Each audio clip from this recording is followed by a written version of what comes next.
Well, no, what no. are your genetics, sir? So let's stay away from the genetics and back to the brain scans. You cut that out now, or you'll go home in an ambulance.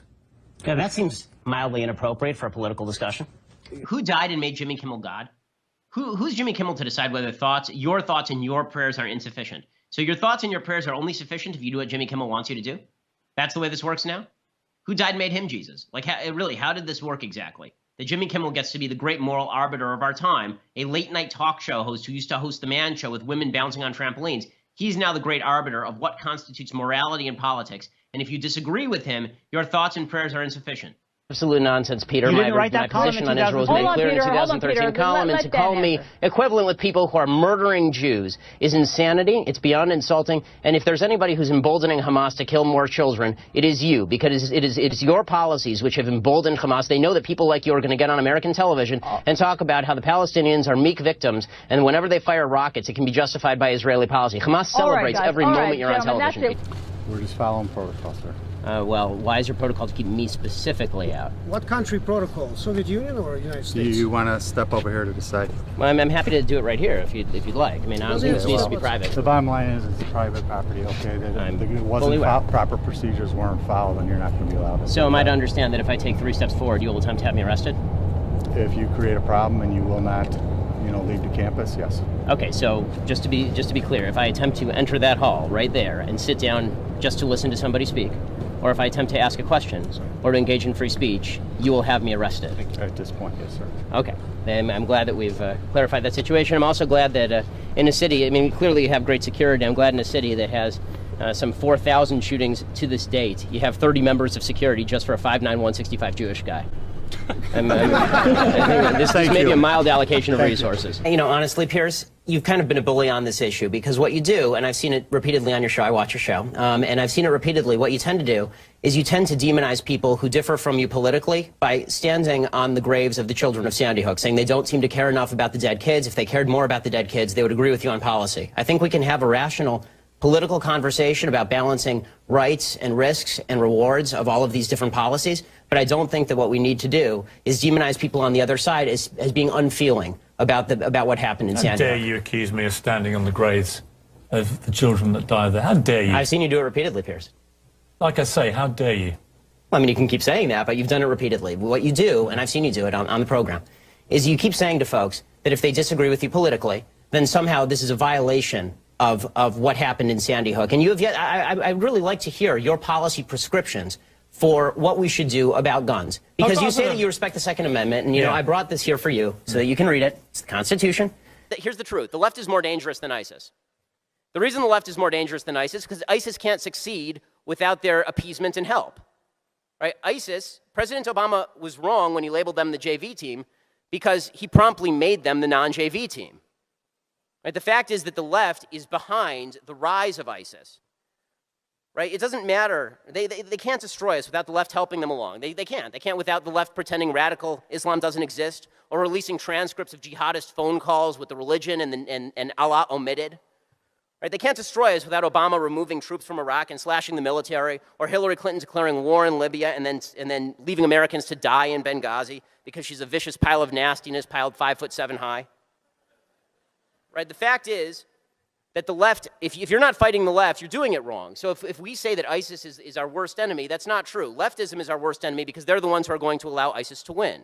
Of course, one government policy leads to the next. If you raise the minimum wage, then it's going to raise the rents. When it raises the rents, you're going to have to build affordable housing. When you have to build affordable housing, you have to tax people to build the affordable housing. When you tax people to build the affordable housing, people move out of the city, and you have to raise taxes on the people who remain in the city, and this is how you hollow out the economy of a major metropolitan area in the United States. You must speak the language of morality. The left wins because nobody on the left knows anything about politics. They know you're evil.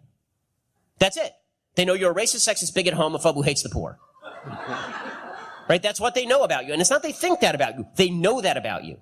Deep down, they know all these evil things about you, which is why Thanksgiving dinners are always so awkward if you're unfortunate to have Jewish relatives or you have friends on the left, which are the exact same focus group. The answer to all of this is to speak in the language of morality. This is why I never say the government compels people to do stuff. The government does not compel people to do stuff. The government compels people to do stuff at point of gun. Why do I say that? Because leftists are scared of guns. Right? When we say the government compels things, People say, oh, well, compulsion. Well, that's just like taxes, right? No. That's somebody coming to your house in the middle of the night with a SWAT team, with a gun, pointing it at you and dragging you off to prison for not doing what they want. And the final thing is that we have to not let Democrats get away with this nonsense that we don't care about black people. We have to actually say, no, it's Democrats who clearly don't care about black people, which is why they don't give a crap when black people shoot each other in Chicago in massive numbers, and they don't give a crap when people live in South LA in absolute abject poverty, so long as they keep getting elected, because they're a bunch of scurrilous politicians who only care about their own paycheck. White family worth, in terms of financial worth, is 69 times more than that of black families. Given this disparity, how can you argue that racism is not a driving factor in income inequality? Because it has nothing to do with race and everything to do with culture. And when you have a culture that doesn't, you know what? Explain to me. You explain to me why black kids aren't graduating high school. Explain that one to me. Explain to me why black kids are shooting each other in rates significantly higher than whites are shooting each other. Explain to me why 13% of the population is responsible for 50% of the murder. Explain to me why the number of black kids in prison, not for innocent reasons, not for walking down the street and getting pulled into a prison, is so high. Explain, if it has nothing to do with culture, explain to me why the single motherhood rate in the black community jumped from 20% to 70% in the same course of time that the civil rights movement has made such tremendous strides. Is America more racist now than it was in 1960? And if it is, please explain to me how that happened.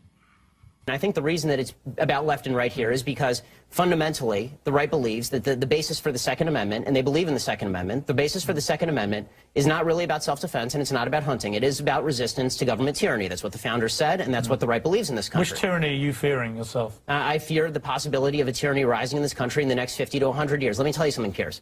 The fact that my grandparents and great-grandparents in Europe didn't fear that is why they are now ashes in Europe. So this kind of leftist revisionist history, where there's never any fear of democracy going usurpacious or tyrannical, is just that. It is fictitious. I was on CNN, this would have been about 6 months ago, and I was on CNN to discuss Caitlyn Jenner being given the Heroism Award by ESPN, because our definition of heroism has shifted a little bit since Normandy. White privilege, which has become this buzzword that you hear all the time now. White privilege is responsible for everything up to and including the Kardashians. It's responsible for everything, white privilege. White privilege is a way to silence anybody who is not of color. That's what white privilege is. It is just a leftist bullshit term that means shut up because you are not a member of a minority group, a privileged minority group in the leftist space. It's reverse racism of the highest order. You're basically saying to white people who aren't racist, and you can't find any proof of their racism, that they must be racist because they're white. That is called racism. If you are accusing somebody of something simply because of the color of their skin without any evidence, that's called racism, gang. Your job, obviously, here at the legislature is to ensure that our freedom of expression is maintained, that our First Amendment rights are maintained. And what that means, first and foremost, in my experiences on college campuses, is that the heckler's veto must be stopped. So I was at Cal State Los Angeles in February 2016, and there was almost a riot there, and the police were not allowed to do their jobs, and students were physically assaulted in the crowd. It is the job of this legislature to ensure that police can do their jobs. And when they do their jobs, when they're allowed to do that at places like UC Berkeley, everything goes fine. And I'd like to make a point here about UC Berkeley. The reason it cost $600,000 to bring me to UC Berkeley was not because of me. Okay, everybody keeps suggesting that it was because I was coming. I'm so controversial and so terrible. I came exactly 1 year before, and it cost this many dollars. It cost $0 for security at UC Berkeley. The reason it cost $600,000 at UC Berkeley is because Antifa and violent groups had decided that Berkeley was their domain and they were going to be able to run roughshod over law enforcement there. And this does bring up one final point that I want to make in the long period of time that I have to discuss, and that is the problem with a legislative body such as yours trying to draw lines specifically about what hate speech constitutes. Because the fact is that one of the reasons groups like Antifa show up is not because they know who I am, it's because they have been told by people that I am promulgating hate speech, which is utterly false and utterly untrue. There are people who say vile things and with whom I disagree. Among them, people like Milo Yiannopoulos, who sent me a picture of a black baby on the day of my child's birth because I wasn't sufficiently standing up for the white population, supposedly. But that does not mean that the legislature gets to decide what hate speech is. I've been labeled a promulgator of hate speech when I was the #1 target of hate speech according to the ADL among the journalistic community in 2016. So let me suggest that as a legislature, your chief job is to ensure that my taxpayer dollars in this state go toward making sure that people like me and people with whom I disagree get to speak in places like college campuses, and not toward regulating what speech you find good and what speech you find bad, because it's a really dangerous business, and there's speech I don't like, there's speech you don't like, but if we can't agree that there is a difference between speech and violence, violence, we're not going to be able to have a free state, let alone a free country. Thanks. It's insanity. It's beyond insulting. And if there's anybody who's emboldening Hamas to kill more children, it is you, because it is your policies which have emboldened Hamas. They know that people like you are going to get on American television and talk about how the Palestinians are meek victims.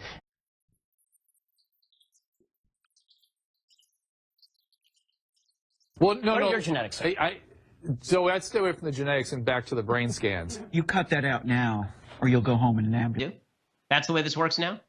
Who died and made him Jesus? Like, how did this work exactly? That Jimmy Kimmel gets to be the great moral arbiter of our time, a late-night talk show host who used to host The Man Show with women bouncing on trampolines. He's now the great arbiter.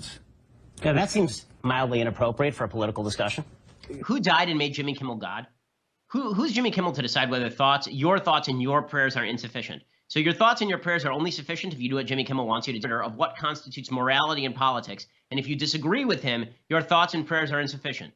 Absolute nonsense, Peter. You didn't write that my column position in on Israel was made clear in the 2013 column, and to call me equivalent with people who are murdering Jews.